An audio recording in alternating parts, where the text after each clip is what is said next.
Good morning to all on behalf of Institute for Youth and Development and Sochara. Both are NGOs, one working for youth development and other working for community health and public health.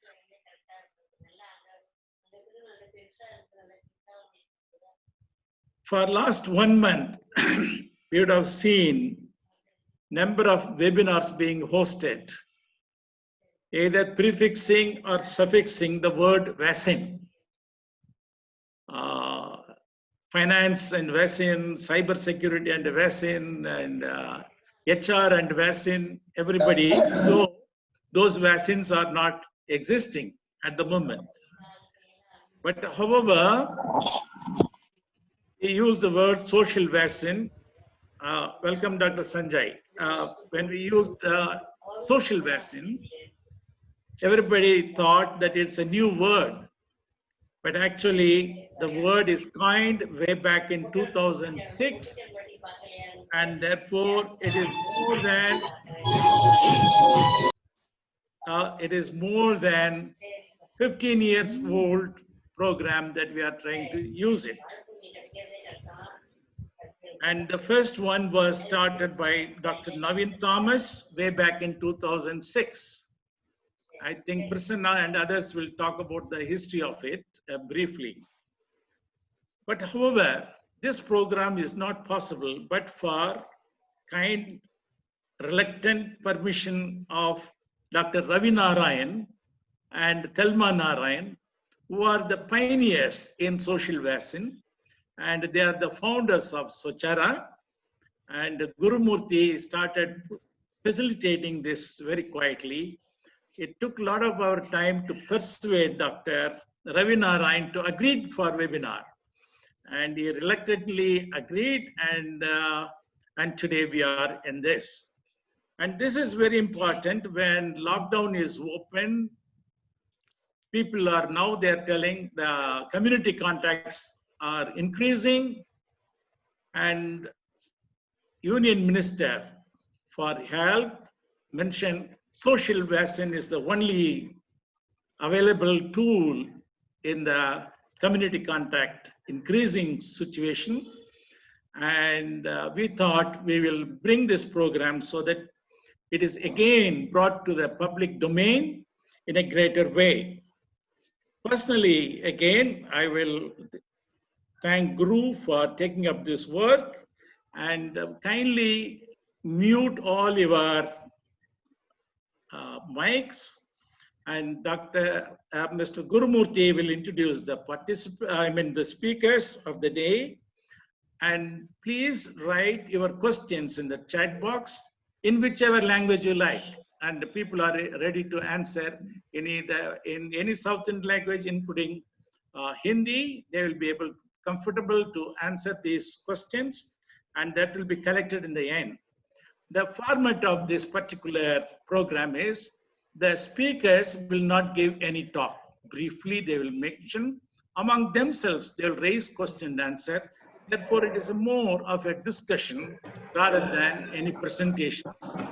Therefore, with these few remarks, over to Guru, introduce the speakers. Sure. Thank you, Dr. Gandhidas. It's very nice of you, actually. So that's so it's my pleasure to introduce three of the former and current Sochara colleagues, actually, and my good friends. And we have Prasanna, Dr. Rakal, and Amir Khan here.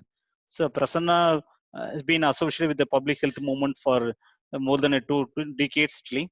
Currently, he's been the adjunct faculty with the Azim Premji University, and he has he has been working with, currently he's working on the waste speakers health issues. Currently, he's been associated with the people health movement and the JSA Karnataka for a very long time. And we have welcome Prasanna. So we have Rakal also joined a couple of minutes back. Rakal has a very long-standing history with the public health movement, and he's been associated with the Sochara and community-based initiatives for a very long time. He was with the Tamil Nadu, working on Tamil Nadu community health movements, as well as he's part of the JSA and MFC, Medical Friends Circle. So welcome, Rakal. So I've been admitting people also in between. So that's a lag. A lot of people are joining currently. That's good. Good to see a lot of people joining. So and we have third resource person, Amir. Amir is my colleague. He is also joint secretary or co-coordinator of Sochara. Amir manages the Tamil Nadu unit as well as the community action for health for the Sochara actually. He's been the community health practitioner for over 12 years, and he's also a national coordination committee member of JSA, which is People Health Movement. So that's we have very good resource people today. That's who've been working on the community approach on the public health for a very long time, and it's good that Ravi Narayan able to get the right resource people today for us, though he is not available today. That's so Prasanna. So you can now take it and do it. I think Amir dropped out. Anyway. Okay, no, he has joined. He has joined back. He joined back. Amir might want to switch on his audio. I'll mute video. Okay. Amir, 2 seconds. Can you show your video? Yeah, maybe all three of you can show the videos. Prasanna, Rakal, and Amir Khan. Thanks. Yeah, good morning, everyone. Just to start the discussion, I will show some data. Don't get worried about it. Just wanted to make some points.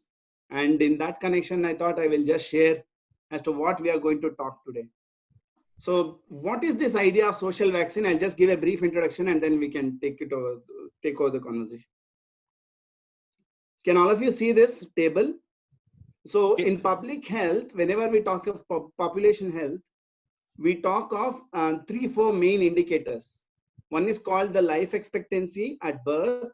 That is the probability that somebody will survive a given number of years in a particular country or in a particular population. And then we have infant mortality rates and we have maternal mortality rate. These three are the major indicators as a population level indicators. So if you see this table, what are you seeing? You are seeing different life expectancies of people in different countries.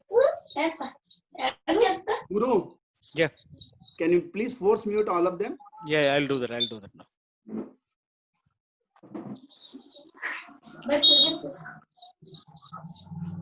So if you see this table, you have United Kingdom, Glasgow at 54. You have United States, which is at 75. And you have 62. It's a little old now. We are at about 66, 67. So what we can see here is that each country has a different life expectancy. But what is most important to look at is the first and the last one. Can you see the first one? The first one is United Kingdom, Scotland, Glasgow. It's the same city, same country, same city. People who are living in Carlton are having a life expectancy of 54. If you go to the last one, United Kingdom, Scotland, Glasgow, again the same city, but people living in Lenzie. That is like two different areas. If you are familiar with Bangalore, people living in Koramangala and people living in Gandhi Bazaar, for example. So, or any other, Chennai, if you're living in Coimbatore or wherever. So, like that. So, the same city where you are born decides how long you are going to live. All of you are able to understand this, no? So, where you are born decides how long you are going to live. So, health is not just about medicine. Health is about also where you are born. So, the next one is the under 5 mortality rate. If you can see this, whichever country you have, the poorer you are, the higher the infant mortality rate. Again, poorer you are, the health is poorer. All of you with me? So, what is happening is, irrespective of the country, of course, the magnitude is different. Uganda has higher infant mortality rate, under 5 mortality rate than India. But given the same condition, the poorer in Uganda, poorest in Uganda have highest under 5 mortality rate. Poorest in India also have the highest mortality rate. So health is very, very income dependent. So the poorer you are, the sicker you are. So the more sick you are. This is another interesting characteristic. This is from Brazil. So again, it depends. The infant mortality is dependent on two aspects. One is the race of the mother. So the darker the race, higher the what you call infant mortality rate. And if the mother is not educated, again, education as a very, very important determinant of health. If the mother is not educated, then you have poorer health outcomes. So the infant mortality is higher where mothers don't have education or mothers are from a different race. And this is very important. This is from India. Just look at the last column. So the background characteristic is the background characteristic of the mother. Okay, so mothers who don't have schooling, the infant mortality rate is 53.8 per 1,000 births, whereas mothers with more than 12 years of schooling have 21 as infant under 5 mortality rate. Just I'm looking at the last column so that you are not confused. Just look at the last column, under 5 mortality rate. So if you educate mothers, automatically infant mortality comes down. That means if you educate mothers, you are making the population healthier. So if a child is born to a non-literate mother, is it the child's problem? No. Is it the mother's problem? No. Where is the problem? The problem is in the society, the social nature of it. So just by giving education to mothers, you can increase the survival of mothers, survival of children by more than 2.5 times. And that is going to be very, very important message for today.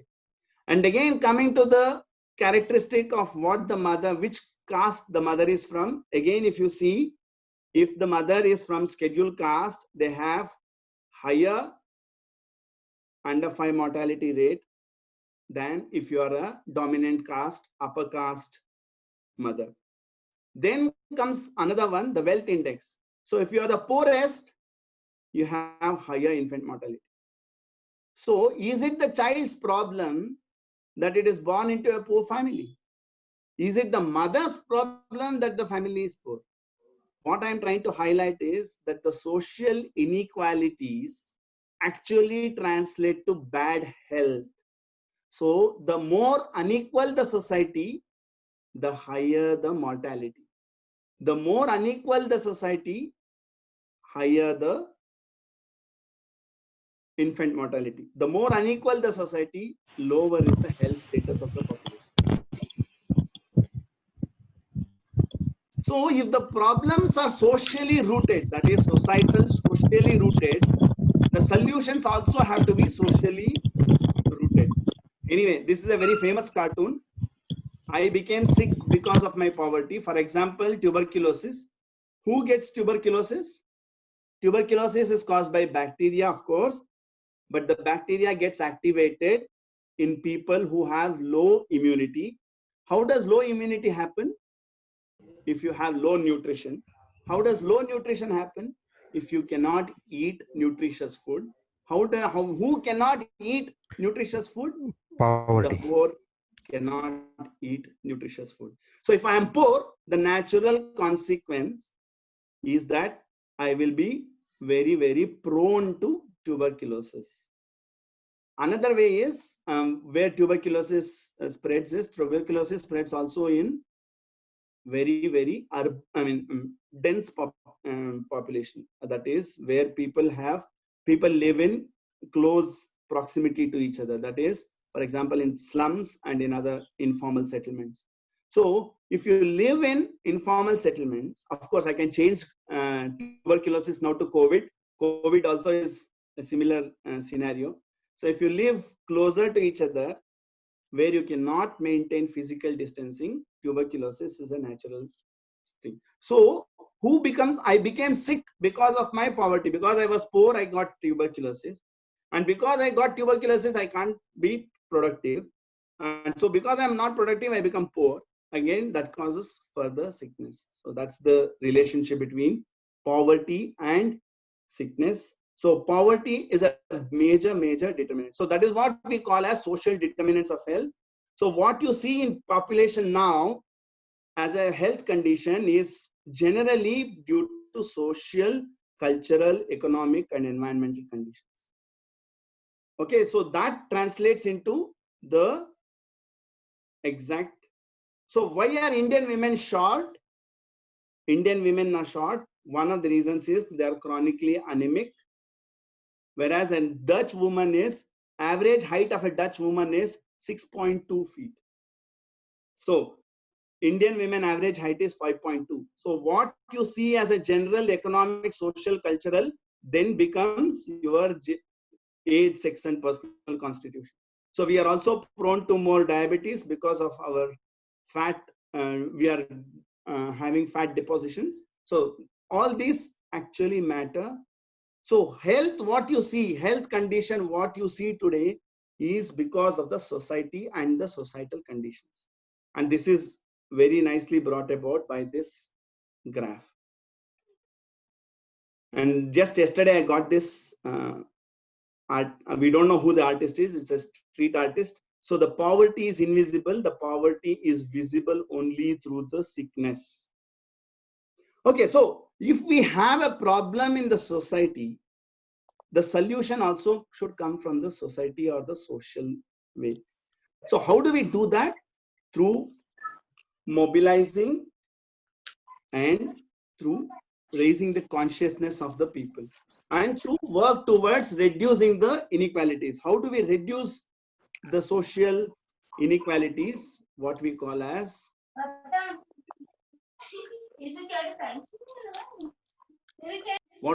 politics. So politics is not about party politics. Politics has power, and politics also as what is called as search for the common good and a just society. If you have a unequal society, then the outcome is bad health. So what should be your politics? The politics should be to move towards a just society, as in justice, social justice, and move towards a common good. So if you don't become political, and that is the famous statement by Rudolf Virchow, who founded the public health, father of public health we call him. Medicine is a social science and politics is nothing but medicine on a grand scale. So if you don't become political, you cannot move people on the path of health. So how do you move people on the path of politics? By raising political consciousness, by raising critical consciousness.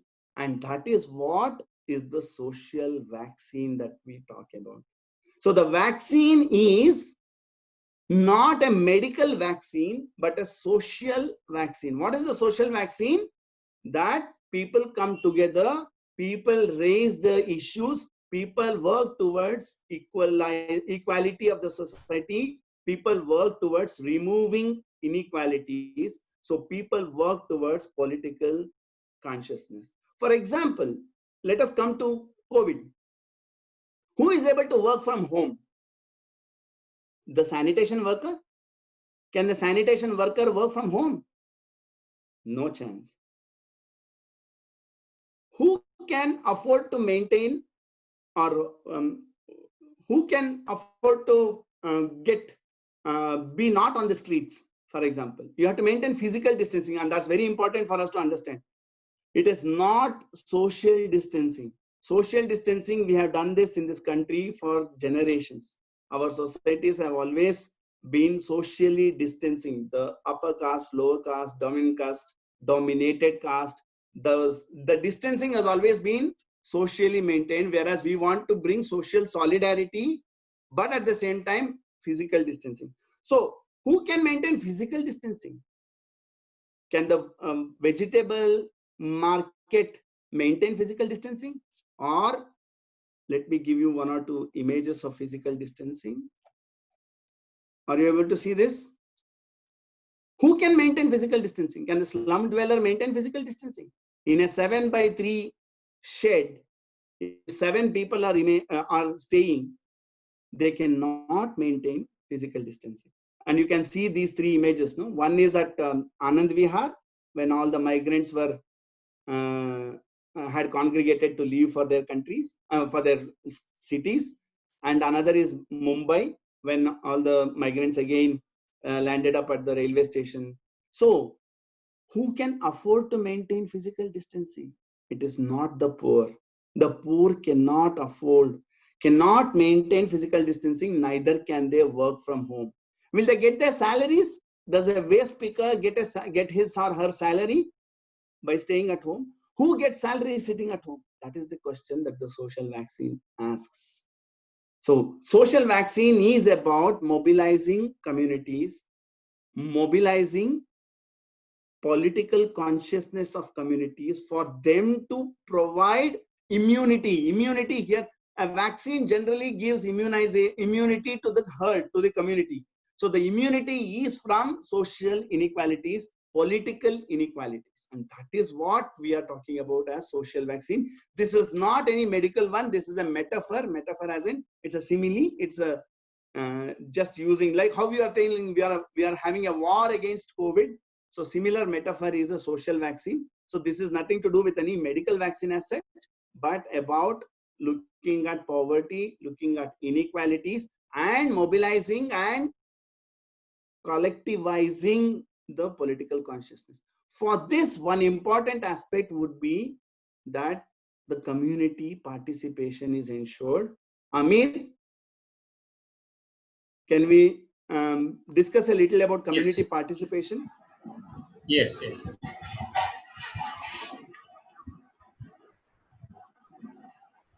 Hi, good morning to all. I briefly touch upon a few aspects about community participation and how do we, how Sojara and the People's Health Movement, Jan Swasthya Abhiyan, all these movements have seen communities participating for the last 20 years. So I just see, like, oh, there's a famous example. We have done the Community Action for Health project, which means strengthening the village health committees at the village level. You may all know that there are health committees at each panchayat level or each revenue village, depends upon the state structure. And these committees are official committees of Grama Sabha, which are supposed to take care of the entire health activities of that locality, either the panchayat or revenue village. And when we were, this is kind of all over India, especially when we try to activate, strengthen these committees, and one of the senior health official of the public health department of Tamil Nadu has asked us the community participation for them. We want the VHWS, Village Health Committee members, to come to PHC or to the or to government hospital and regulate the queue. For example, there will be 100 to 200 patients will visit every day to primary health care center. There will be a lot of crowd. So they expect these committee members to regulate the crowd. That's what they mean community participation. Whereas the framework of community participation of National Health Mission says that the community should vote. I'm just using 3 words here. The community participation means, according to National Health Mission framework, saying that the community should own, control, and run the center. Whereas the Tamil Nadu government, the senior health official, as seeking that the community should come and regulate the crowd, regulate the queue. So this is the difference we are talking about. You know that Tamil Nadu is a better public health system, and relatively one of the superior public health system where we have a lot of structures and a lot of facilities compared to many other states. So maybe, like, we can compare Tamil Nadu with Maharashtra, Kerala, Goa, and Tamil Nadu. These 4 states will come on the top list of where we have a lot of resources and structures.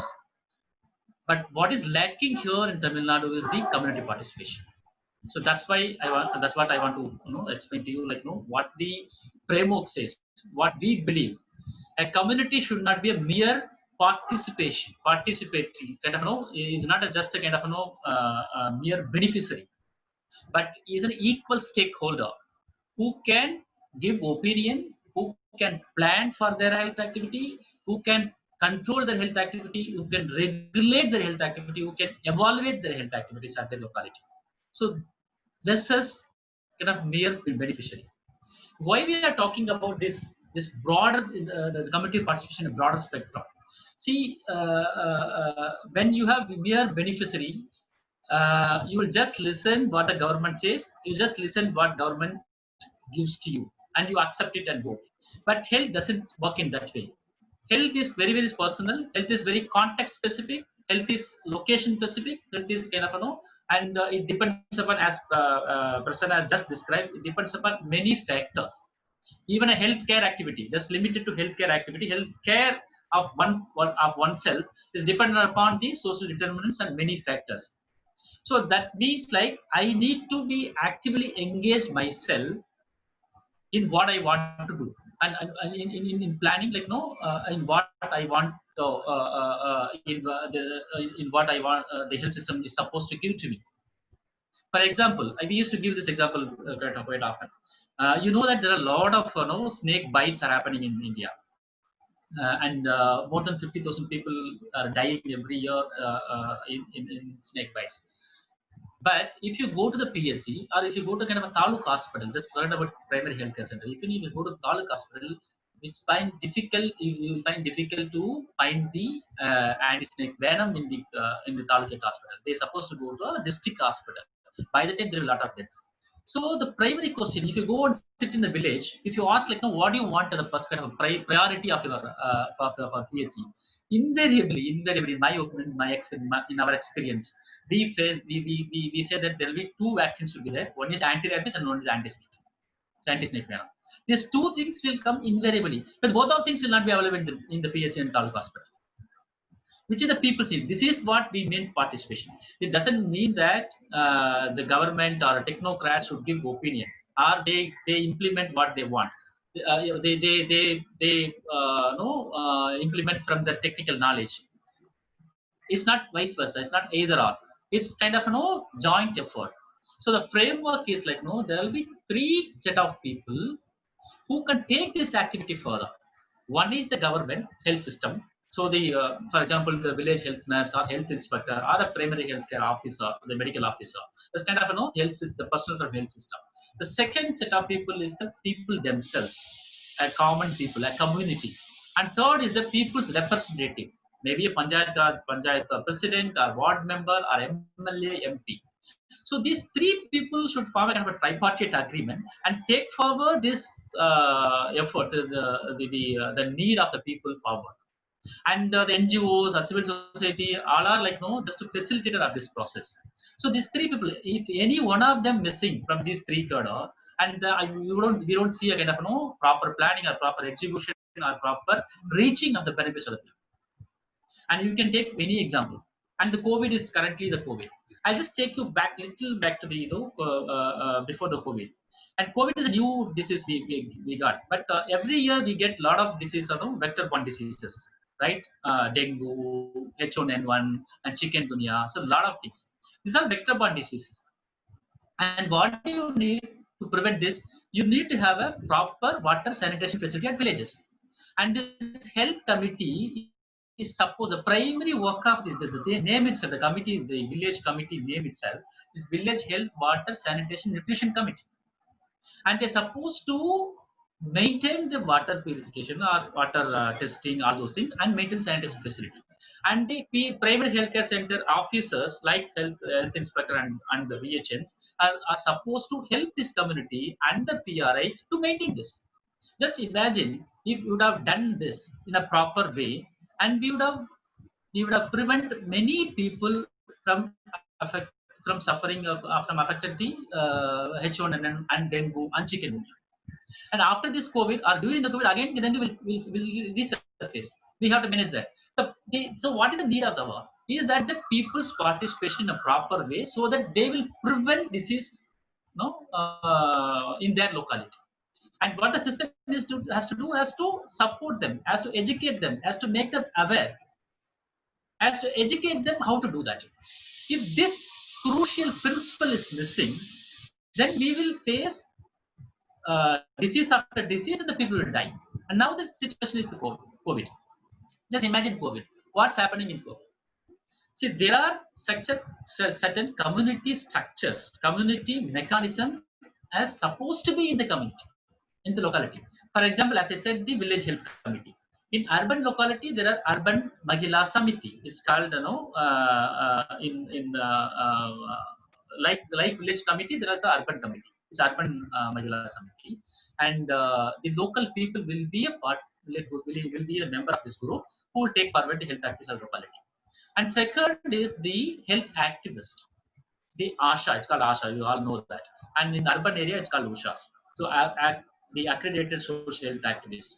These activists are from the member of the community who will be bridging the gap between, or kind of link workers between the health system and the community. They're supposed to take care of the need of the community to the health system, and vice versa. And you just see like how many ASHAs in your locality, how many ASHAs there in in the state, and especially in Tamil Nadu. Tamil Nadu, we don't have any ASHAs. We have just about 3,000 to 4,000 ASHAs. But every 1,000 population should have one ASHA. Every 15,000 population of urban population will have a committee. We should have a committee and an ASHA for 1,000 population. So, but this committee is missing, which is primary work is to control this kind of a disease prevalence. And second is the kind of a link workers who are supposed to be linked between the community and the system. And the third important component is the role of the elected representative, either it be a panchayat member, ward member, president, or MLA or MP. They all have spaces system and to question the system. And the mechanism built in for this is the patient welfare society. Each institution in our country, each health institution, government health institution in our country, has the patient welfare society, in which these representatives. Fine. The Rohit Kalyan Samiti, and the different words they are calling. So these institutions should have these representatives as a member. And once in 3 months, this committee has to meet and evaluate the situation, mobilize funds, utilize for their own need. Just you after this meeting or whenever you get a chance to go to village after the public health institution, just ask what is the status of the patient welfare society or Rohit Kalyan Samiti in this particular institution. How much money have been come, and how many meetings the MLA, the local MLA attended, the local Panchayat president attended, and local MP attended. Did they invite it? Have they been invited for this meeting? Have they been informed about this meeting? Just check with them. Without these kind of, so all these mechanisms has been failed, and we purposely actually, I would say like, we did give proper attention. We means the government did not give proper attention purposely to not to activate these structures. These are inbuilt robust mechanisms where people can say their opinion, people can run their people can describe their need and run the system. In all this way, we fail it. And Tamil Nadu is top among that. I can say proudly, like, no, Tamil Nadu doesn't believe in community participation. It doesn't believe in community structure. If you carefully notice, let's come to the point now. If you carefully notice the Tamil Nadu Chief Minister's interviews in early days of COVID, there are popular demand, means like, no, all of us and all the political parties has asked to call an all-party meeting in COVID, whereas the central government is doing, but Tamil Nadu government says, the Chief Minister has said that it is a medical issue. We are obeyed, we are followed, we are bound to the directions of the doctors. And what is the common people will do here? What is the opposition party leader or opposition parties will do here? They don't have any role. This is the statement repeatedly as given by our Chief Minister. Now take this. Amit, what is the impact? Sorry? I'll just come in here. Sorry? So what has happened is over medicalization, and that is what social vaccine tries to tell you, that health is a social issue determined by social aspects. So it has to be dealt in a societal manner and not necessarily only as a medical subject. Yeah, I mean, I will tell you what is the impact of this statement, what is the impact of this strategy which Tamil Nadu Chief Minister has taken. Now, Chennai has kind of, every day we are getting more than 2,000 patients of COVID patients. So now it has crossed more than, I think it's 40,000, 50,000. I don't even know. Every day this is increasing. But we are running short of the people who can support this. We are running short of the volunteers who can take care of the COVID patients or follow the COVID patient. Just take for example, if a person is affected positive or COVID positive, we need to do a kind of a contact tracing. We need people to do contact tracing. In Kerala, I think Rakal can validate that. For one patient, they have done about 150 contact tracing. But in Tamil Nadu, we have done only for 10 people. And now this is spread. So for contact tracing for 150 people, we need volunteers. Where do you get the volunteers? If the all political party meeting would have happened, and all the political parties are ready to give their volunteers to do this kind of work. It's kind of simple training. It doesn't have kind of PhD on this subject. So we would have a lot of human resources. And don't forget that if a ward member says in my locality, my 92nd ward, I have to obey that. It means at least I have to listen to that fellow. Then I will follow that. If you don't believe in your own representative, if you don't believe in your political parties, and you use only the police power to control the people who are come out and book every day in Chennai, there are about 4,000, 5,000 cases has been booked by police just to go. So it has made more a law and order issue rather than allowing for community parties. So 4,000, 5,000 cases have been booked. For what? He's just going to buy a vegetable. He's just going to buy something and he's been booked. Whereas if you have a kind of a community control, if you have a community kind of rules and regulations, community mechanism, I have to obey. I have to live here. In my apartment, if something has happened, I cannot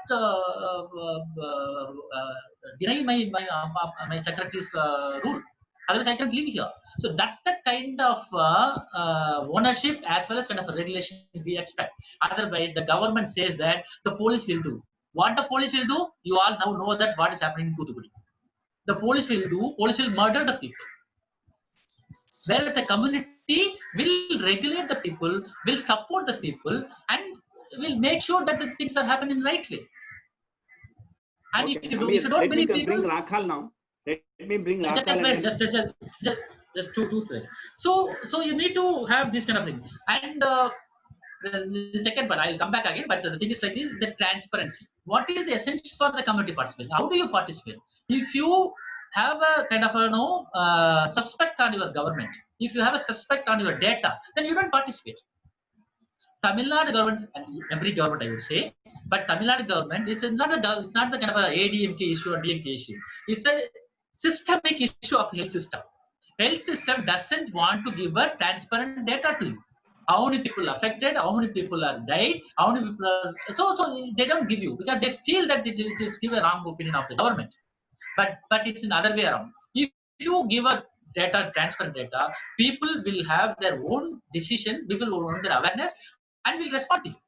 I can give you a lot of examples about transparency. Why we need transparency, but I'll come back again. So maybe Rakhal can do that. Yeah, Rakhal, if you can touch upon how community participation raises political consciousness and then access social vaccine, and also give Kerala examples, I think that will be useful. Yes, sir. Just 1 minute. I am just going to share a few images also. Now, so before I start, so first thank you Prasanna and Amir for sort of setting the scene. I'm just going to make a few reflections that come from my last 2 years having been spent in Kerala and observing close hand at the same time as a third person, still as an outsider. Having recently moved from Tamil Nadu to Kerala, some of the things that we are now talking a lot, many of you must have heard about the so-called Kerala model and so on and so forth. Before I get into that, I just want to underline two things that have come out strongly from both Prasanna's and Amir's presentation. The first thing I think that Prasanna pointed out was the difference between the way the social vaccine is being used today in the present COVID scenario and the way in which People's Health Movement and other social movements have used the word social vaccine, as Gandhidas sir said way back from 2006 at least. Essentially, the social vaccine as it is today called, as it is today being used by health minister and other people, is about the behavioral change that only societies can make, only communities can make. Communities have to agree to wear a mask. Communities have to agree to maintain a physical distance. Communities have to agree to remain in the house. Communities have to agree to keep their shops closed, and so on and so forth. So essentially what the government is asking people to do is to make voluntary social behavioral change, and essentially to limit your freedom, limit what we are used to do voluntarily in order to prevent the spread of a disease. And essentially they're talking about these sort of things. But as Prasanna pointed out very nicely in his first point, the capacity to make these changes, the capacity to remain physically distanced, the capacity to remain at home, is capacity not to wash one's hands. To wash one's hands, absolutely, is not equal in society. When I was in quarantine, I was able to I was able to have a separate room. I had an attached bathroom. I had a work that allowed me to teach and gave me a full month's salary, because even though I was at home. But that is not the possibility of every individual. So the point is, even while asking for a social vaccine or asking for people to be responsible and make behavioral change, the capacity to make these changes, to bring about these changes, is not equal and depends upon one's social position. Second point, which Amir. Oh, Rakal, you muted yourself accidentally. No. So the second point is that, as Amir pointed out, these sort of social interventions are based on the way institutions are designed. So there are already institutions in the government, in the state, for example, the Rogi Kalyan Samitis, the village committees, the Panchayat health committees, and a number of such committees for the Anganwadis, for the PDS, for the education, for the schools. At every point of time, there are already such committees. There are already spaces for communities to engage with health system. But there is a significant difference in the way in which different societies, different communities, different states, different groups within each state and community have been able to make use of these institutionalized spaces for communities to participate. And to me, this is a very, very significant aspect of the social vaccine, of the ability to bring about a social change, a structural change, a change in the way institutions work, a change in the way institutions are designed. And to me, this is the key aspect of a social vaccine. And what do we see in Kerala? And I'm going to just show you very quickly, a few slides, and then discuss what I feel are some of the important aspects of social vaccine that we are seeing in Kerala. So just give me a minute. Yes, I hope you can see my slides. We can see you, Rak. Yeah. Okay. Yeah. Okay. So, so the first point is, I think, when we keep talking about the Kerala model, I think in Kerala, many of the people are now saying, listen, let's not talk of the model. Let's talk of the Kerala experience. Because it's not something that happened yesterday or a day before yesterday. This is the Kerala experience, has to be seen in terms of almost 40, 50 years or even 100, 150 years of a history. And as we talk about in Tamil Nadu the importance of, for example, the self-respect movement and Periyar and others as creating the situation of today's health and development. Similarly, we need to look at that in Kerala too. And so Kerala starts with some advantages: a very robust public health system, local self-government, and quite successful attempts at controlling, for example, the Nipah virus outbreaks in 2018 and 19, and the floods and so on. But again, the point is that each of these were built on social struggles. Each of these were built on platforms where communities, civil society, social movements, political parties, everybody was actively involved in creating these institutions.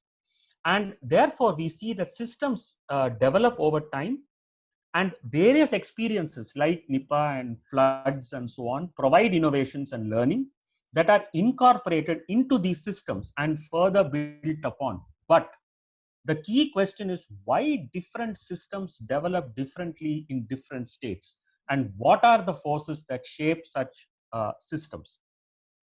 I will just go straight to the point that there are a number of examples of in Kerala that show this extra sort of step that has happened in institutions. In this slide, I just want you to focus on the last point. We have something called the Ardhram mission, and as part of the Ardhram mission, many of the primary health centers are now being converted into family health centers. And there are many things that are happening, but I just want to draw your attention to what is known as composite training, where the panchayat president, panchayat secretary, ward member, PHC medical officer, health inspector, and JPHN and supervisor sit together for a 3-day workshop where they discuss health, where they discuss development, where they discuss the functioning of the PHC as well as the panchayat, and are supposed to develop a vision, a common vision, for each of the panchayats. Now, this is a very unique concept which has been institutionalized, but you must understand this institutionalization came after years of struggle where the panchayat and the doctors were trying to work together as part of the decentralization process. Again, we have the palliative care movement. I won't go into very much of detail, but the fact is that every panchayat, every single panchayat in Kerala today has a palliative care group that looks after every individual who is on their last stages, giving them a comfortable, dignified death, giving them a complete lack of pain, making sure they are comfortable, they are fed well, and that they have as comfortable a situation in their last days.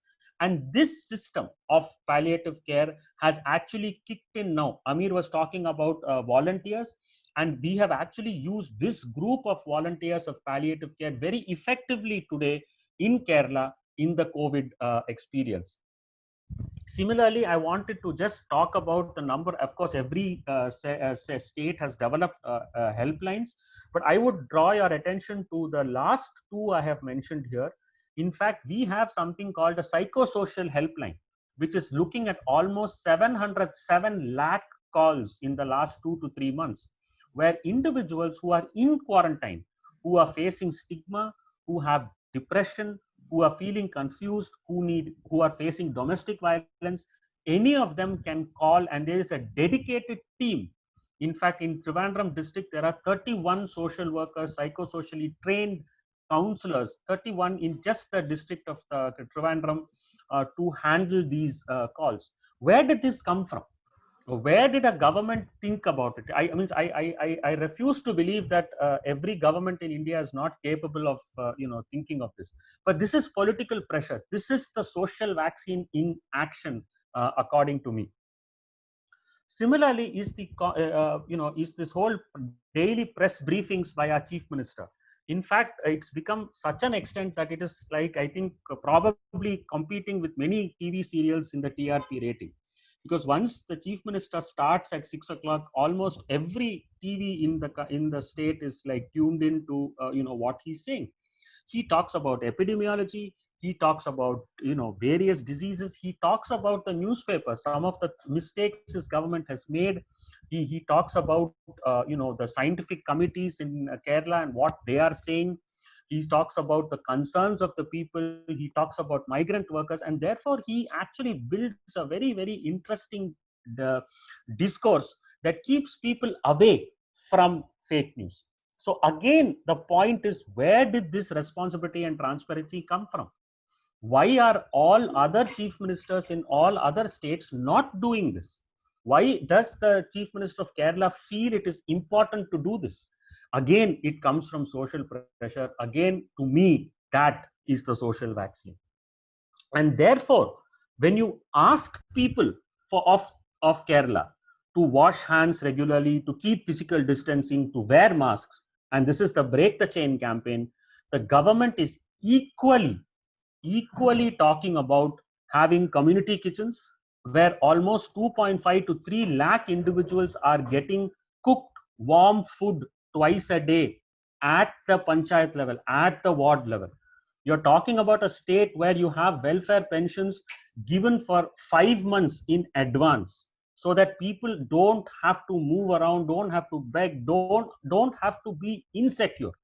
And you have a government that has stopped calling migrant workers, calls them guest workers, and make sure that they get the food of their choice in places. And I think these are all examples. Now, one can always turn around and say, oh, what a fantastic government Kerala government is. Yes, it is. But where did this come from? And I think one must understand that this is not something automatic. This is something that the people and the social movements of Kerala have made sure that any government that is there today would have responded in this way. And to me, this is the social vaccine. So just to sum up, and of course, okay, this is another thing where, I mean, just to take on what Amir said, these are the number of volunteers that actually, you know, in Kerala we have. And I just wanted to point out this second one called the Jana Maitri Police, where the police department has taken a very interesting stand, and this is like now 4 or 5 years old, if I'm right, where they actually are making sure that they are not seen as law and order. So police stations in Kerala have a nice little garden. They are not just that plain red color. There is much more color there. People and police are, you know, engaging in a much more friendly fashion. So police and law and order now in Kerala is a much more much less conflictual, you know, thing in general. Of course, there are always, you know, exceptions, and we won't go into that. So finally, my last, very quickly, the 3 slides I wanted to focus on is, take for example, home quarantine. Now, everybody is asking people to stay at home. Now, I would wager that people in Kerala are able to stay at home and are staying home very effectively for the following reasons. 83.5% of the populations have a Pakka house in Kerala. Of these 83.5%, 79% of rural houses and 84% of urban houses of people in Kerala have more than 3 rooms. Please read this carefully. 84% of the urban population have more than 3 rooms, and this was back in 2014. In Kerala, 87 lakh food kits have been distributed by the public distribution system in the last 2 months. Pensions have been distributed, community kitchens have been there. Anganwadi, every Anganwadi center has made sure that their dry rations for every Anganwadi child registered is handed over weekly in the house of that child by the Anganwadi teacher. We have around 2 lakh Sannada Sena, community volunteers who are able to go house to house, helping elderly people and so on and so forth. Now, where did all this come from? None of these are something that any government can do in a month or 2. This is, to me, the social vaccine in action. Take, for example, the protection of elderly. Old age pensions released, we've mentioned, community kitchens, Sannada Sena, the volunteers, special helpline for elderlies. Every panchayat has a list of vulnerable individuals. In Trivandrum today, I can tell you with confidence that there are 272 vulnerable individuals who require attention and what type of attention. Every panchayat has a list of people on different medications and comorbidities. Every house where a migrant is going to come in from Middle East or from other states, every single house person who's registered, and today we have around 6 to 7 lakh registrations in our website. Their houses are checked by a panchayat volunteer. They are checked whether there are elderly people in the house, whether there is a single room with a toilet, and whether that person can have home quarantine or not. And if the person cannot have home quarantine, then they are not allowed to come to the house. They are forced to stay in an institution quarantine where they are taken care of. Now, again, my question is, how could this happen? And of course, we've talked about migrant labor, and I won't go too much. So to me, I think the important point is that any present day public health intervention is greatly magnified by historical processes. The success of a public health intervention depends on varying interventions in non-health sectors, which are basically on the social and structural determinants of health. And these non-health sector interventions do not come from governments alone. They depend on historical struggles, as these historical struggles are inscribed in the in institutions and how these institutions are functioning. So that is really the experience of Kerala, where we see, I believe, the larger sort of social vaccine in action. At the same time, I think a question that is up that all of us are asking is, but what can we do? We don't have 40 years to fight with COVID. We have to start doing something, today. And I just want to end by saying that, yes, the social vaccine is a historical process, but you can start that historical process today. For example, villagers in Maharashtra are managing quarantine. This is a rural area. Migrants are coming back. And many of these migrants have elderly people at home. Now, there is no place. They have a single room. What do?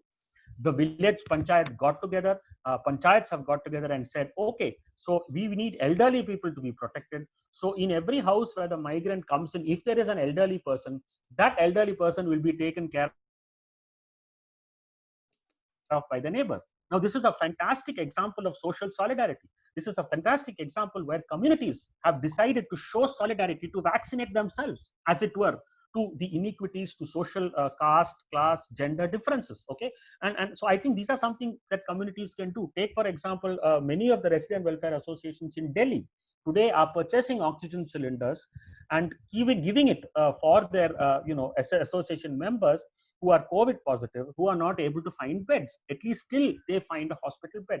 So again, what I'm trying to say is, I think communities have to look at the situation, see what they can do, build bridges, overcome all of these various structural issues that we have in order to build this social vaccine into the fabric of society as it delivers. I will stop here. Thank you so much. Rakhal, thanks for this. Can you briefly tell about half a minute about how Kerala's political consciousness was raised and what happened with that, sir? Just to tell about how it leads to social vaccines. See, so I think the issue is I think, like any historical issue, is not a very simple answer. I mean, it all depends upon where we want to start. Many would start from some of the more advanced sort of historical processes around the Travancore king, and the way in which he introduced a lot of modern science and so on and so forth. Many would start with the influx of missionaries and English education and modern scientific education, which was encouraged very actively by, for example, the Travancore Maharaja and other Maharajas at that time. And many would start with the communist movement, where the land reforms were the front, were the real leader and education, and in the presence of the communist movement, were some of the major issues of mobilizing society. So if you see some of the first, in fact, Kerala was one of the first elected communist governments in the world, in fact.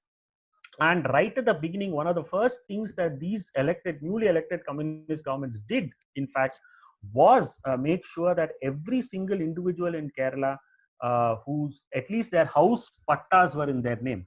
Okay, so they had the so-called 1 lakh housing scheme and so on and so forth. There was a very, very important land, redistribution scheme. Of course, even in this, Dalit Adivasis have been left out, and there is a continuing, movement of Dalit Adivasi groups in Kerala to complete the so-called land reforms. But the point is that these were all, I think, part of the history and the social vaccine that we need to see. And then the building of these large, political or cultural organizations, if you want.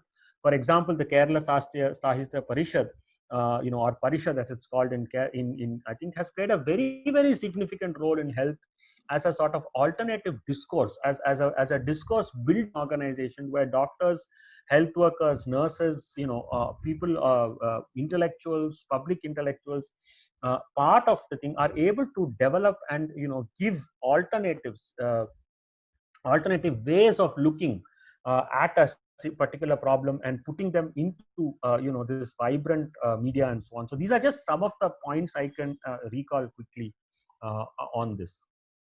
Amir, you wanted to touch upon Rakal, can you stop the sharing? Amir, you wanted to talk about transparency, so you can take off from where Kerala Chief Minister is sending out the data and where we are in Tamil Nadu. Wherever. Yeah. Prasanna, there are a couple of questions also there. Can you look at the questions? No, that we'll take in about 2 minutes. We'll start the question. Yeah, you can look at the chat bots. Yeah, I'm seeing that. Yeah. Fine. Okay. Yeah. Just a couple of points. Amir, you have 1 minute. For people really the people to participate in a kind of a constructive manner, you need to win their confidence. Winning their confidence will come only from the kind of openness. If you try to hide, and they won't come forward. So for a health system, especially on this kind of situation, we are saying that it's a kind of it's a disaster and it's an emergency situation. And in this situation, you need to have more and more transparency and more people participation. Just imagine the tsunami situation, and even any kind of a flood situation. The people will flood into that. The people will come forward because the people are seeing the reality. But here the situation is kind of hidden because, it's a medical thing, and people don't believe in it. And you need to give proper information about the entire the possibility of spreading and the kind of scientific information. And so this will just take just a simple example. The entire country is denying that, means like the government mechanism, machineries are denying that there is no community spread. Do you believe in that? Anyone can believe in that? And the latest kind of explanation from our chief minister, sorry to take it again from my chief minister, the Tamil Nadu chief minister, but he said that if the entire state is affected, then only it's called community spread. This comes from the horse's mouth. So if you have this kind of a statement, and how do you expect the people to behave in a proper way? And you expect everybody to wear mask, everybody to maintain distance, but you don't, and you are contradicting in your action. For example, just the second example, the Tamil Nadu government has opened the liquor shop, right? And if the community, the corona doesn't spread in liquor shop, but it will spread only in meat shop. The entire Chennai doesn't have meat shops, the fish and everything is closed. But so what do you expect from the people? How do I believe this system? Why should I believe the government? The last point for me. See, we are talking about, so far we have talked about the community's participation, community role, community contribution. Whereas the social vaccine principle also consists of a community questioning. The advocacy part of the community's role in advocacy part. Means like you question the system, you question the government. It doesn't mean that you're antagonist the system. You are activating the system. Just take 2 examples. I just stopped here. 2 examples. In Chennai, what's happening? Actually, in Tamil Nadu, especially in Chennai, if you give a testing, if you after 4-5 days of fever, and you go to see, there is a cultural barrier to approach the testing center, because as soon as you test positive, either you will send to a quarantine facility, means like to hospital, If anything happened in the hospital, you're directly sent to a cremation, right? So you will not return to your home. So this is the kind of a flow chart. If anybody will have a confidence that to go to what is that fever testing center without no, after 4-5 days only you will have at least know like okay, let me go there. If within the 3-4 days you will go to a local pharmacist and get a pharmacy and you eat it. By the time you will spread to many people. This one set of spread is happening because you have a stringent system. Once you given a testing thing, you will be quarantined. And then if anything happens, if you die, then you will go to kind of crematory stage, and you will not come back at home. So who will have a courage to go to a testing? So this will prevent the people to come to a kind of a testing. So we need to break this. Unless you understand this people's sentiment and culture, you cannot break the spread. Second, and as the spread is increasing, we are running out of time. I'm just stopping here. As the spread is increasing, you are trying to take over the Kalyana Mandapa, schools and colleges, which doesn't have a hospital setup. Whereas you have lot of beds in private medical college hospital, which is anyway empty. In many of the days, even in non-COVID days, it will be empty only. No beds will go there. But you don't have a courage, you don't have a policy, you don't have a principle to take over that beds, which has a hospital setup where you can quarantine, where you can give isolation, at least with a minimum kind of hospital care. Whereas you expect the people to go back to their home and spread to other people. So we have to question that. We are questioning here. We have to question these kind of policies. Otherwise, this disease will not spread, will not solve. Yeah, thanks, Amir. Okay, so transparency also beats phobia. Phobia stops the attacking of the people, be it the what you call attack on the frontline workers or whatever. So phobias have to be stopped in a transparent manner and in a community awareness model what Rakal presented. Also the contrast as to who can isolate themselves from the photographs that I showed and what Rakal talked about, each house having 3 rooms.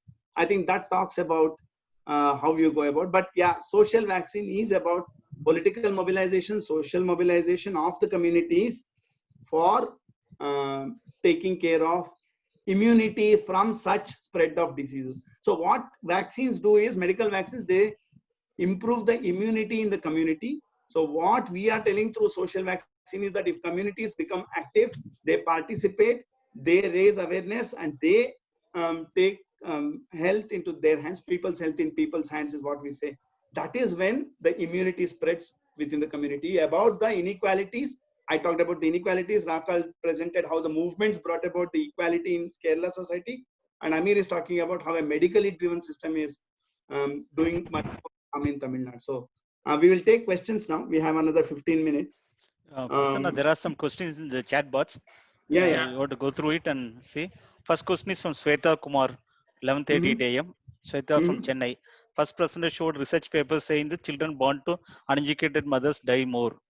But every mother wants a child to live. What ties her hands? Can you read the question and can you? Yes, I read the question already. Okay. So again, this brings me to the question that who can wear masks, who can stay at home, and who can afford to stay at home and get salaries. A waste picker cannot afford to stay at home and then still have some money earned. So I think these are all major determinants when it comes to health, and it doesn't depend on the mother. Mother is as much helpless sometimes. So that is the tying of the hands that Shweta, you are talking about. That despite knowing what is happening, she is not able to take concrete actions. Or if there is education, I think mothers do also take some other action, or if they have money, they take action. So I think these are all the determinants that we have to work in, and that is where Kerala also stands. So I think we will have to work on those social determinants, and to prevent inequalities, we have to mobilize the societies. I think that's the answer. There's a question on disability, people inclusions. Raquel, can you answer, sir? Yes, sure.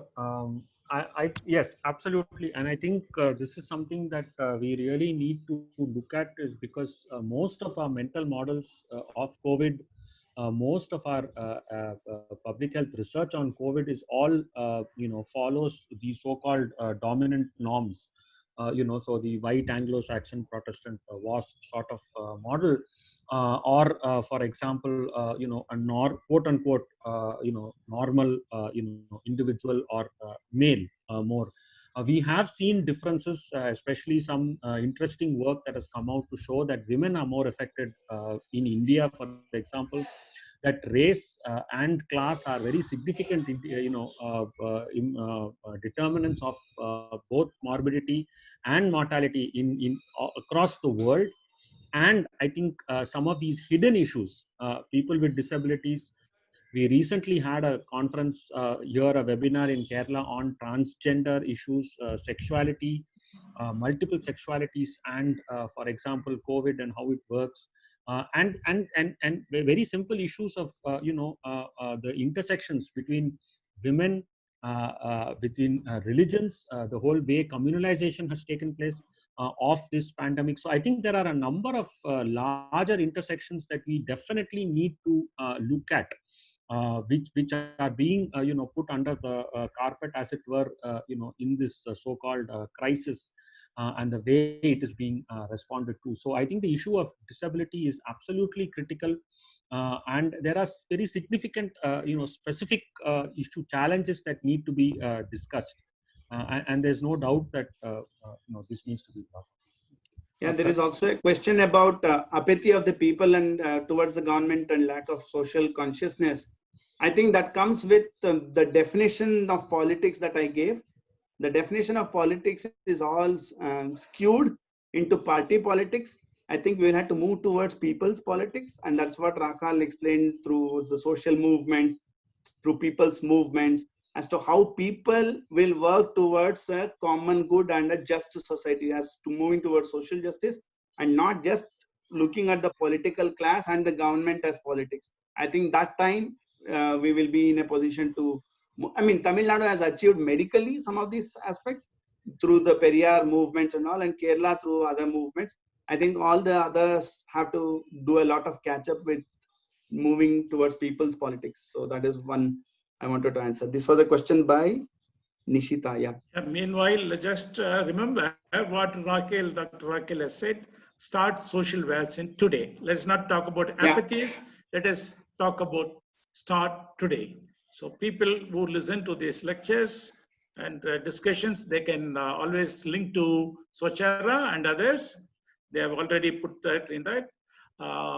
Start today. That is the message that we need to carry. Thank you.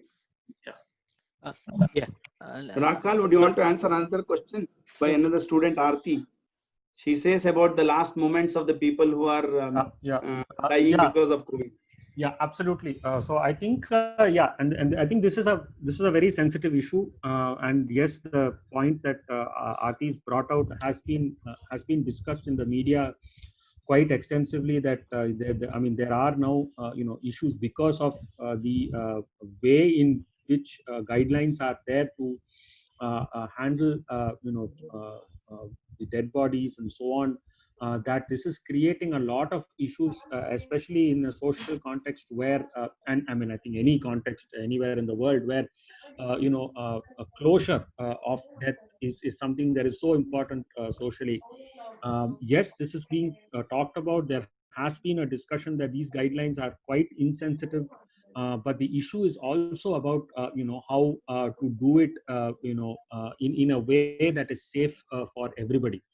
If you look actually at the Ebola outbreaks, one of the largest ways in which Ebola spread was through the final rites during funerals. Apart from healthcare workers who actually took care of patients, the people attending funerals were actually the highest risk in Ebola. And there was a lot of work by anthropologists during Ebola. Once that came out, once that data came out, and it has been thought of. There have been attempts to delve into this sensitively. This is something important, but I think there is a need to balance the significant risk of spread, especially because of some of the rituals and also the cultural sensitivity of the time of death. And yes, it's an important Yeah, question. so again, a community organization has taken a lead in Bangalore. There's a Mercy Mission where the volunteers in fully protective gear, they take care of the last rites, and then they bring the body to the family, show them at a distance, and then give them a decent funeral. So again, communities, if they come together without the phobia, without the stigma, I think it can still be possible. So that is one way in which we have seen from Mercy Mission in Bangalore how they have been able to manage a dignified burial or funeral for their near and dear ones. Prasanna. Yeah, Amir. No, I just want to kind of answer to Dharmshita. I think she's working. He or she is working in Rajasthan. Correct. So, see, the question is like, how the market and the industry is, putting pressure on the people to wash hands and using kind of detergents where they don't have access to or resource to all of this. I'm just taking this as an example. To give a kind of macro picture. See whose responsibilities of this. See, this is a situation where people have to get all the resources, especially for maybe soap or water maybe, and take the care. So if anybody become ill, become a positive, the government has a primary responsibility to take care of them and treat them. Instead, what the government is doing is like, no, they are sending back to their home if they don't have beds in the hospital, or they are saying that you go to the private hospital and treat yourself. That is not the role of the government. The private, it's up to the government whether you treat them within your premises, or you keep them in the private hospital, or you keep them at mandapa, Kalyana mandapa or school. But the responsibility, the ownership should be with the government. And whatever expenses are happening, then the government should bond it. Otherwise, the people will have a great suffer. Just take a simple example. If a patient, if anybody tested positive, a family member, in a private lab, it costs about 4,000 rupees. Now it has reduced to 3,000, but earlier it was 4,000. And some of the labs are demanding 6,000 rupees. In a 4 members family, all 4 of them have to be tested. So 4,000 into 6,000, 4 into 6, 24,000. And after 15 days, again you have to do that. So about 50,000 a family has to spend on testing where the government is denying testing without any symptom. If they don't have any symptom, they won't do. So I'm saying the entire responsibility, either it's soap or it's water or the healthcare, the responsibility is with the government. So all we need to do is like, demand this kind of services from the government, and the government cannot relinquish this responsibility. Okay, another point about the water, sanitizers. Yes, sanitizers are very costly and people don't have access to water. So there have been some community approaches in which people have tried out what is called as a soapy bin. You can see the photo that I have put up on the top right. So people can keep dipping their hands into a bin of a plastic bin with soap water, so that they don't need to have the constant, they don't need to invest in costly sanitizers, or they don't need to keep constantly washing their hands. So some of these community level initiatives have happened, and also I put up 2-3 more photographs to show how community awareness is built through wall writings and that sort of a thing. I think these are all some community approaches to look at how to beat phobia, how to beat, because the only so somebody was asking the role of media. The role of media has been more to generate phobia maybe. But yeah, media could have been much more proactive and then shown more positive, proactive sort of such activities could have been shown by media to highlight what are the issues. Media has to some extent highlighted the migrant problem, but not necessarily because there is so much of COVID and so much of COVID information on the news. I think it increases the phobia within the community. So I think media has a proactive role to play here as well. Social media has been better off in some sense. Of course, social media has also been used for communalization of the pandemic. So I mean, that is another major issue. So we have got all the fault lines of the society. We are communalized, we are stigmatized, there is phobia.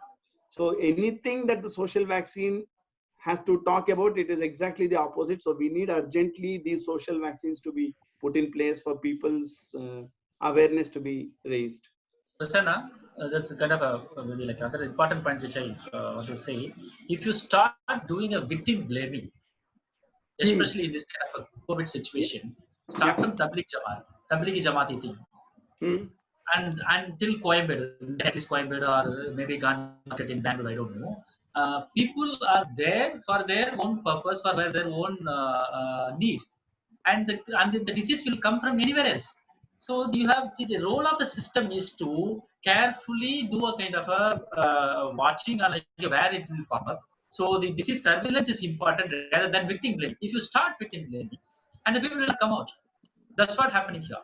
So you say like no, because of you spread it, then the people will come out to you. Then you cannot stop the spread. You cannot control the spread. So the government is taking all kind of negative kind of connotations. So the people's confidence will go off and people will not come out. So the contribution of people Prasanna. is all the more important, that we should not indulge in victim blaming. We all see in our own families also. Oh, see, those people are again congregating. Oh, see, those people are again coming together. They have no sense or whatever. Yeah. But we need to be conscious. We need to raise the community awareness as well. At the same time, stop victim blaming. I think that's a very important point. Yeah, Prasanna, there are a couple of unanswered questions are there. The one is about the natural remedies, and when it's that's one thing, and the other one is about the Orissa model. Why we are not talking about the Orissa model? Those two are important questions to answer. Actually, it's Rakal, very quickly you can answer. Very quickly. Yeah, I have knowledge.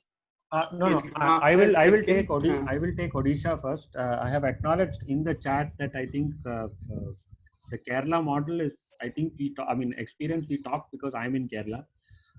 It's not as though there are not other models. There are, I think, many other very good models. Maharashtra, for example, Dharavi, we have seen has literally, turned the tide in exactly the situation where we are saying, it was not possible. I think the Dharavi model we should all look at very carefully. Similarly, I think what is happening in Bombay today at the level of governance may not be at the level of participation, but at the level of governance is, I think, something really interesting that we need to take about. Odisha is a very good example, and I think, as I've mentioned in the chat box, I think one of the advantages that Odisha had is a government committed to reducing the number of deaths due to cyclones. So actually, they have a head start in terms of other governments in terms of disaster management and mobilization of resources very rapidly. And of course, I'm not downplaying any other issues, but just trying to highlight that every state, I think, we need to look at the positive examples that are coming out. And so it's not as though Kerala is the only model or is completely rosy at all. Also, I have also mentioned in the chat box some of the concerns that we are finding in Kerala. Literally, that Kerala is, I think, one of the biggest prisoners of its own, the failures of success, as it's called. And I think there are a number of discussions about that. In terms of natural remedies or Ayush or other things, I think this is a topic I think for a separate, webinar. All I want to say is, I think today, whether it's allopathy or any other pathy, we should differentiate between what are general sort of tonics, as it were, or medicines or practices that for overall health versus anything specific about COVID. So all I would say is that I think anybody is free to experiment with or use any remedies, but what we do know and what are, I think, completely non-controversial is to maintain physical distance, wash hands, wear masks, and so these things, I think, regardless of what medicine you use or want to use or whatever, that is, I think, completely non-negotiable in terms of at least what I see, as a public health person. So I won't get more detail into that, but yeah. Yeah, and also the Dharavi issue brings out the other type of social vaccine highlights about contact tracing, about physical distancing, about isolating. Yeah, I think that is the other social vaccine that Dharavi has highlighted, and without victim blaming. I think that is, again, a very important aspect. So Dharavi being what it is, despite that, having a success is a big success actually for the whole country. No, but I think we need to also understand what they were intending to do in Dharavi, the type of response that civil society brought out, the people who were involved. So they were actually quite concerning plans. So, for example, there was a very clear plan that everybody would be given hydroxychloroquine and things like that. But that was immediately put down because civil society, many people in civil society rose up, protested. There are a lot of these undercurrents that we don't see in the final evolution of the quote unquote Dharavi model. So I think these are processes, of course, that we need to study. We need to see how these are developed. But yes, we need to go beyond Kerala for all that. So Dr. Indumati has a question. She has a suggestion. Maybe somebody can respond to that. Yes, I completely endorse what Dr. Indumati said. I think it's very easy for us to have models to create prophets, to create these icons. But that I think takes away the responsibility of all of us individuals to actually bear the responsibility of social change. So I completely agree. In fact, we don't talk about the Kerala model. We now have stopped saying it's a Kerala model and prefer to use the word Kerala experience. It is an experience and it will be an experience, and I think we should keep away from yes, the model. Agree, completely agree. It's a good point. Yeah. Have we answered all the questions? I think Guru, time is there. Yeah, I think so. There's only one last question from Dr. Tavita. Somebody wants to look at quickly, you can see. But it's very similar, I think. Very similar to natural. Very similar. Yeah, natural remedies. Similar, same question. Yeah. Amir, can you remove the slides, please? Prasanna. Yeah. Yes, doctor.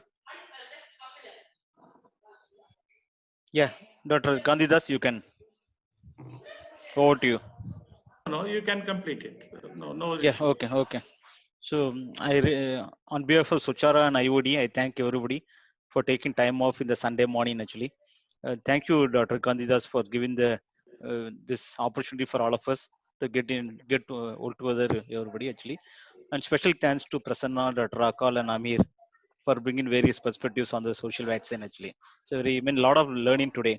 Particularly, I like the terminology used by Akal. It's not a model; it's an experience. Actually, the experience will help us to learn further, and it's every day is learning. And every single society, every single community has something to learn. Actually, in this approach, we'll learn from everything and we'll take it forward. Kindly mention that there is they can link to Sochar because there are some people are asking about feedback. Sure. So, you can just mention about Sochar, ID, so that they can link it with you. Yeah. I've shared my email. Yeah, he has already mentioned that, but yes, you can repeat it again, Guru. Yeah, I will write my email ID. We'll also collect the data from everybody and reach out to all of you to collect the feedback. Actually. Thank you. Thanks everybody.